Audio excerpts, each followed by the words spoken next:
Hello বন্ধুরা, আসসালামু আলাইকুম। কেমন আছেন আপনারা সবাই? সবাইকে জানাই ঈদ মোবারক। তো আপনাদের সবার ঈদ কেমন কাটতেছে তা তো জানি না। তো আমার ঈদের কিছু মুহূর্ত ক্যামেরা বন্দি করে আমার ভালো লাগাটা আমার প্রিয় আপু ভাইয়া আমার দর্শক বন্ধুদের মাঝে শেয়ার করতে চলে আসলাম।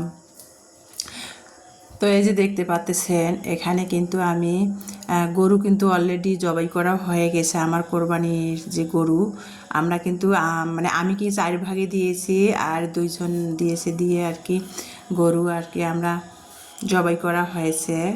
তো প্রথমে গরুটা 2 জন মিলে দিতে চেয়েছিলাম, তার মধ্যে আর একজন এখানে ঢুকে গেছে 1 ভাগে। তো ইলমার বাবা 4 ভাগ দিয়েছে আর ওই যে ওর বন্ধু আর কি 3 ভাগ, আর মানে 2 ভাগ, আর আরেকজন ঢুকে গেছে, মানে ঢুকে আর কি 1 ভাগ নিয়েছে। তো 7 ভাগে তো কোরবানি হয়। তো সেজন্য আর কি কোরবানির গরুটা জবাই করলো, সেটা তো আল্লাহর নাম নিয়ে আল্লাহর হস্তে কোরবানি দেওয়া হলো। সেটা তো আর জবাই করে দেখা আপনাদের পক্ষে মানে দেখাটা ঠিক না, এটা দেখানো উচিতও না, সেটা দেখা হলো না।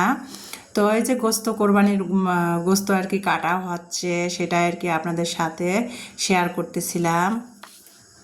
আর যেখানে কোরবানি দেওয়া হয়েছে, আমরা তো ভাড়া বাসায় থাকি, আমাদের এখানে তো জায়গা মানে বাড়িওয়ালা ভাইরা বড় একটা 2 লক্ষ টাকার গরু কিনেছে, সেটা দিয়েছে।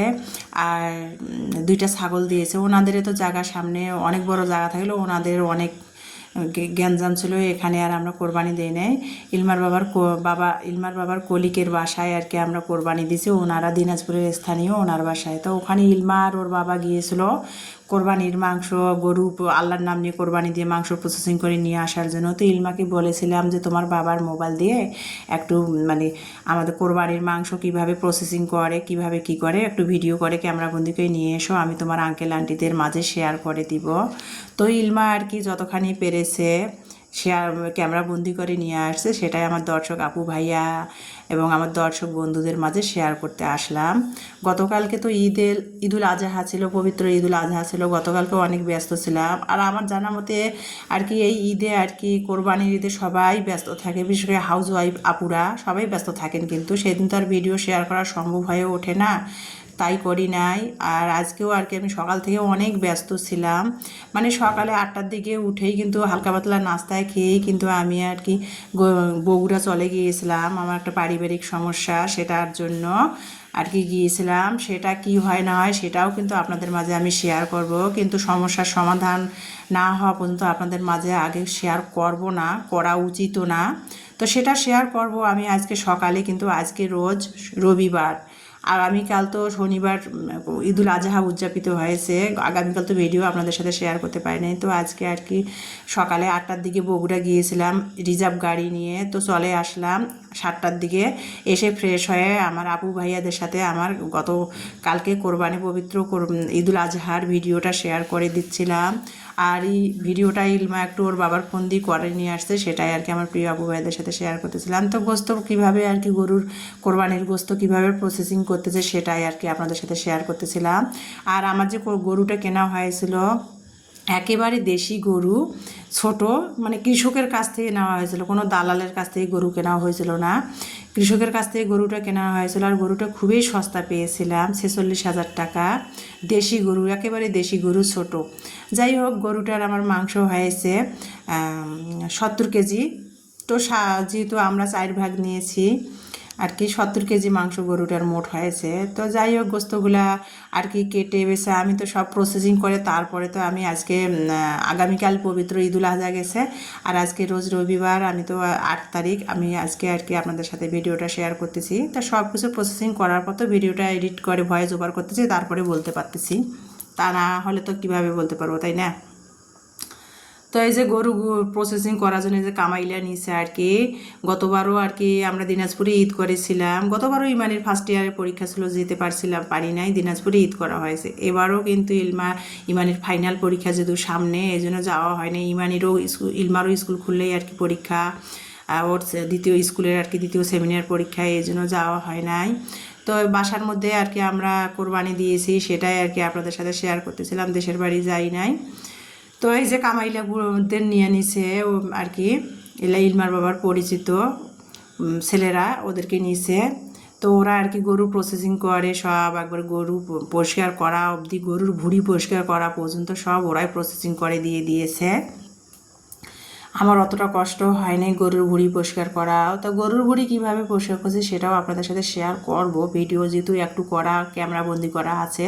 তো ঈদের দিনে যে গরু কীভাবে কাটা হচ্ছে, প্রসেসিং করে গরুর গোস্ত কীভাবে জাত করা হচ্ছে সেটাই আর কি ক্যামেরা বন্দি করে নিয়ে আমার প্রিয় আপু ভাইয়া আমার দর্শক বন্ধুদের মাঝে শেয়ার করতে চলে আসছি। তাই যে দেখতে পাচ্ছেন মাংসগুলো কিন্তু প্রসেসিং করা হলো। তার মধ্যে কিন্তু আমি রোজা রেখেছিলাম, মানে 3 দিন ধরে রোজা আছি, 5 তারিখ 6 তারিখ 7 তারিখ। তো 7 তারিখে তো সারাদিন রোজা থাকা যাবে না। 7 তারিখ যে ঈদুল আজহা উদযাপিত, যখন আল্লাহর নামে মানে গরু জবাই কোরবানি দেওয়া হয়ে যায়, তারপরে কিন্তু কোরবানি দেওয়া পর্যন্ত রোজা থাকতে হয়। তারপরে কোরবানি দেওয়া হলে তারপরে রোজা ভাঙতে হয়। তা প্রতি বছরের মতো এবারও তার কোনো আমার ব্যতিক্রম নাই। এবারও সেরকমই করেছি, কোরবানি দেওয়া হয়েছে। ইলমার বাবা আমাকে ফোন দিয়েছিল, আর এগুলো তো ইলমা ভিডিওগুলো করে নিয়ে আসছে, সেগুলো আপনাদের সাথে শেয়ার করে দিলাম। ইলমার বাবা আমাকে ফোন দিয়েছিল যে বলছে কোরবানি দেওয়া হয়ে গেছে, তুমি এখন রোজা ভাঙো। তো কোরবানির দেওয়ার আগ পর্যন্ত আমি রোজা রেখেছিলাম। ফোন করে যখন বলে দিয়েছে ইলমার বাবা, তারপরে কিন্তু আমি রোজা ভেঙে ঈদের দিনে আর কি এই যে ইফতার করতেছি, মানে রোজা মুখ করতেছি। তো এই যে আপনাদের সাথে তো এই যে সাগুদানার পায়েস রান্না করেছিলাম, তো সেটা আর কি আপনাদের সাথে শেয়ার করতেছি। মানে এটা আর কি বৃহস্পতিবারের পায়েসটা রান্না করা হয়েছিল, সেটা তো আপনাদের সাথে শেয়ার করে দিছি। তো সেটা দিয়ে ফ্রুটস, কলা, আপেল কেটে নিয়ে সেটা দিয়ে আর কি পায়েসটা খাচ্ছি ডেজার্ট স্টাইলে আর কি। আর এই যে জর্দা একটু নিব, ইলমার বাবা ইলমা ওরা তো সকালে খেয়েছে, তো একটু জর্দা নিলাম। আগে ডেজার্টটা সাগুর আর কি খেয়ে নিলাম, আপেল আর কলা কেটে দিয়ে মিশায় এসবগুলোর পানিটা খেয়ে রোজাটা ভাঙলাম। লেবু দিয়ে এসবগুলোর পানিটা ঘুটে নিয়েছি, নিয়ে খেয়ে নিলাম। এখন আমি এই যে দেখতে পাচ্ছেন ডেজার্ট খাইলাম। এখন একটু করে আর কি রোজা ভেঙে আর কি খাবো। তারপর ঈদের দিনে মিষ্টি মুখ করতে হয়, যেটা নিয়ম সেটাই করতেছি রোজা ভেঙে। তো একটু জর্দা সেমাই নিলাম, নিয়ে সেটাও একটু খাচ্ছিলাম, আর সেটাই আপনাদের সাথে শেয়ার করতেছিলাম। আর সকালবেলা ইলমার বাবা নামাজে যাবে, তাড়াহুড়া করে কোনো কিছু আপনাদের সাথে শেয়ার করা হয় নাই। মানে ইলমার বাবাকে পাঞ্জাবি বের করে দাও, টুপি রেডি করে দাও, আতর সুরমা সামনে বের করে দাও, তারপর নামাজে যাওয়ার পরে তারপরে বাসার অন্য কাজ করেছি। তারপরে আবার দা, বটি, ছুরি, কাঠার এগুলো রেডি করে দাও, গরু গোস্ত যেহেতু কাটবে সেগুলো তৈরি করে দেওয়াতে তাড়াহুড়া করে না, মানে একা হাতে না আর কোনো কিছু আপনাদের সাথে সকাল থেকে ভিডিও শেয়ার করা হয়েছিল না। তো এখন মানে 11টা সময় ছিল, তখন 11টা আর কি গতকালকের এটা যেহেতু ভিডিও। তো 11টা বাজে ইলমার বাবা আমাকে ফোন করে বললো, আমি ইফতার করে রোজা ভেঙে আর কি রোজা মুখ করতেছি, মিষ্টি মুখ করলাম, সাগুদানার ডেজার্ট, তারপরে জর্দা সেমাই আর একটু পাস্তা খেয়ে নিব। পাস্তাটা আজকে সকালে রান্না করা হয়েছে, আর দুধ সেমাই, সাগুদানার পায়েস, তারপরে জর্দা এগুলো কিন্তু আগামীকালকে আর রান্না করা হয়েছিল, সেটাই আর কি আপনাদের আর কি সামনে আর কি শেয়ার তো করেই দিছি। তো সেটা টেবিলের উপর রেখে দিছি, যে যেটা খায় ঢেকে ঢেকে। তো আমি রোজা মুখ করতেছিলাম আর আমার প্রিয় আপু ভাইদের সাথে সেটাই শেয়ার করতেছিলাম। তো যাই হোক, আর এই যে একটু পাস্তা, তারপরে নুনচা পিঠা বানিয়েছিলাম সেটা, তারপরে সাগুদানার পায়েস, একটু আপেল কেটে আর দুধ সেমাই। ওই বাড়িওয়ালা ভাইদের কাজের খালাক ভাবছি ছাদে ওরা কাজ করতেছে, মানে পেঁয়াজ রসুন কাটতেছে, বাটা ঘষা করতেছে। বাড়িওয়ালা ভাইদের যেহেতু মাংস রান্না হয়, 1 মণ 1.5 মণ করে মাংস রান্না হয়, মানে 25 কেজি 30 কেজি করে মাংস রান্না হয়, গরু, খাসি এগুলো রান্না হয়। তো ওনারা কাজের খালারা আর কি আরও 2টা কাজের লোক নিয়েছে, ওরা সবাই আর কি পেঁয়াজ রসুন ছিলতেছে। তো ওরা এখনও নাকি নাস্তা খায় নাই, তো ওদের একটু নাস্তা দিয়ে আসলাম ইমানির মাধ্যমে। ইমানিকে বললাম যে ছাদে দিয়ে আসো, বাড়িওয়ালা ভাইদের 2 কাজের খালাই খাবে।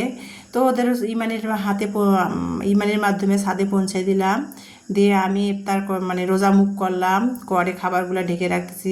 যদিও বাসায় মেহমান আসে না, যদিও কেউ ইলমার বাবার সাথে আসে তাহলে নাস্তা দেওয়া হবে নি। আর এগুলো ফ্রিজে রেখে খেলে কিন্তু দুধ আইটেমের ডেজার্টগুলো না ফ্রিজে রেখে ঠান্ডা করে খাওয়ার কিন্তু মজাই আলাদা। 1 বাটি অলরেডি শেষ হয়ে গেছে, এইটুখানি রয়েছে এখন। তো যাই হোক, যেটা বলতেছিলাম, টেবিলে সব রেডি করে ঢেকে রেখে দিয়েছি, দিয়ে তারপরে আমি বাসায় কিন্তু অফ ক্যামেরাতে কিন্তু পুরা বাসা আর কি ঝাড়মোছ করে আর কি গুছিয়ে নিয়েছি। তারপরে তো আমি গোসল করে ঈদের নামাজ পড়ে নিয়েছি অফ ক্যামেরাতে। সেটা তো আর আপনাদের সাথে A to Z ভিডিও আর কি ঈদের দিনে শেয়ার করা সম্ভব হয় না, সেটা কিন্তু আমি করে নিয়েছি। তারপরে চলে আসছি রান্নাঘরে পোলাও রান্না করার জন্য। তো পোলাওতে আমি পেঁয়াজের পাতা দিয়ে খোসা দিয়ে কিভাবে পোলাও রান্না করি একদিন হয়তো আমার চ্যানেলে দেখতে পারেন, আমি শেয়ার করেছিলাম পেঁয়াজের খোসা দিয়ে পোলাও রান্না। পেঁয়াজের খোসাটা একটু ধুয়ে নিয়ে আর কি পানি, পোলাও চাল যে মানে 3 পট চালের মধ্যে 6 পট পানি দিয়ে মেপে পেঁয়াজের খোসাটা একটু ধুয়ে নিয়ে গরম পানি দিয়ে ফুটাই নিয়ে তারপরে পানিটা আর কি পেঁয়াজের খোসার যে লাল কালার পানিটা বের হয়েছে সেটা কিন্তু সেকে আমি পানিটা তেলানি করে নিয়ে তারপরে পোলাওয়ের চালটা পানিটা বলক আসা মাত্র পোলাওয়ের চালটা দিয়ে দিয়েছি। আর এখানে কিন্তু আমি চালটা পোলাওয়ের তেলে ভাজি নাই, মটরশুঁটি দিয়ে দিয়েছি, দিয়ে তারপরে ঢাকনা দিয়ে দিয়ে লবণ স্বাদ মতো দিয়ে পোলাওটা হয়ে বসায় দিয়েছি চুলার মধ্যে। আর এদিকে আর কি ইলমার বাবা মাংস নিয়ে অলরেডি চলে আসছে, এখন 12:30 বাজে।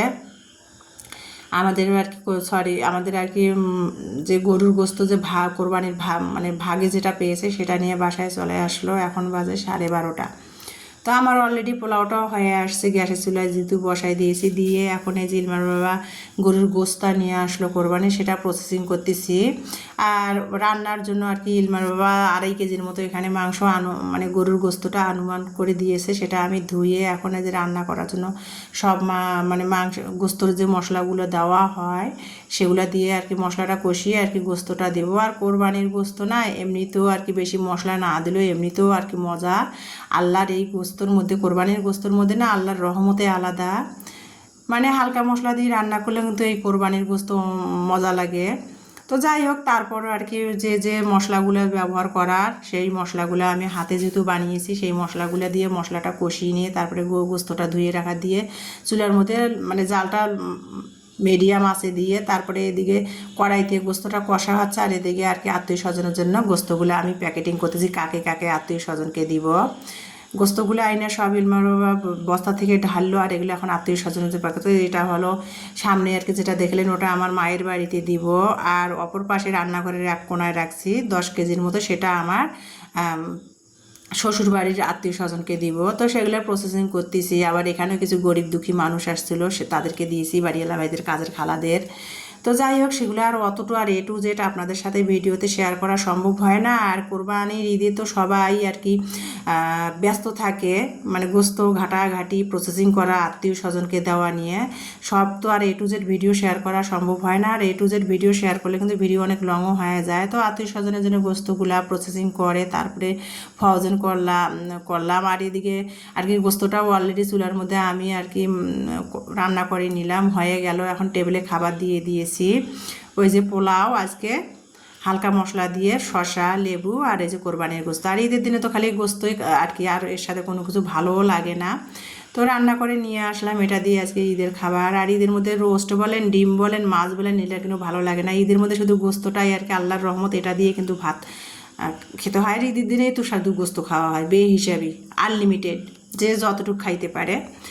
যদিও আমরা গোস্ত অতটা গরুর গোস্ত পছন্দ করি না, তো ঈদের দিন কোরবানি দিয়েছে সেটা তো খাবোই।